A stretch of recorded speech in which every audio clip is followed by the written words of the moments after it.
2022 সালে পঞ্চম শীর্ষ সম্মেলনের 3 বছর পর থাইল্যান্ডের ব্যাংককে শুরু হলো বিমস্টেকের ষষ্ঠ সম্মেলন।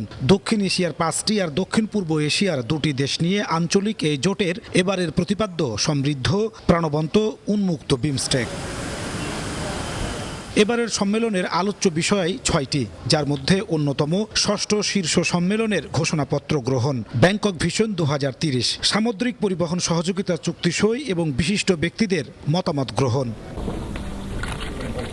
ব্যাংককের স্থানীয় সময় বুধবার সকালে জ্যেষ্ঠ কর্মকর্তাদের 25তম অধিবেশন অনুষ্ঠিত হয়, যেখানে কথা বলেন বাংলাদেশের পররাষ্ট্র সচিব জসিমউদ্দিন। বিমস্টেক মুক্ত বাণিজ্য অঞ্চল গঠনের ফ্রেমওয়ার্ক চুক্তি সহ 6টি বিষয় চূড়ান্তের জন্য সদস্য রাষ্ট্রের সমর্থন চান তিনি। শুক্রবারে হবে সদস্য রাষ্ট্র ও সরকার প্রধানদের উচ্চ পর্যায়ের বৈঠক, যেখানে অংশ নেবেন প্রধান উপদেষ্টা ডক্টর মোহাম্মদ ইউনূস, ভারতের প্রধানমন্ত্রী নরেন্দ্র মোদী। তবে মিয়ানমারের সামরিক জান্তা প্রধান অংশ নেবেন কিনা তা এখনও নিশ্চিত নয়। ভিশনের ফুলঝুরি মেগা অফারে ফ্রিজ কিনলেই পাচ্ছেন 16 পিসের আকর্ষণীয় গিফট বক্স একদম ফ্রি। সম্মেলনের সাইডলাইনে বাংলাদেশ ভারতের 2 নেতার সঙ্গে দ্বিপাক্ষিক বৈঠকেরও কোনো নিশ্চয়তা নেই।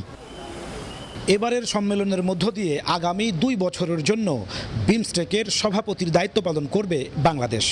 বাংলাদেশের প্রধান উপদেষ্টা ডক্টর মোহাম্মদ ইউনূসের নেতৃত্বে নতুন করে অর্থনৈতিক সম্ভাবনার দ্বার উন্মোচিত হবে এই অঞ্চলে, এমন প্রত্যাশা নিয়ে শেষ হবে এবারের বিমস্টেক সম্মেলন।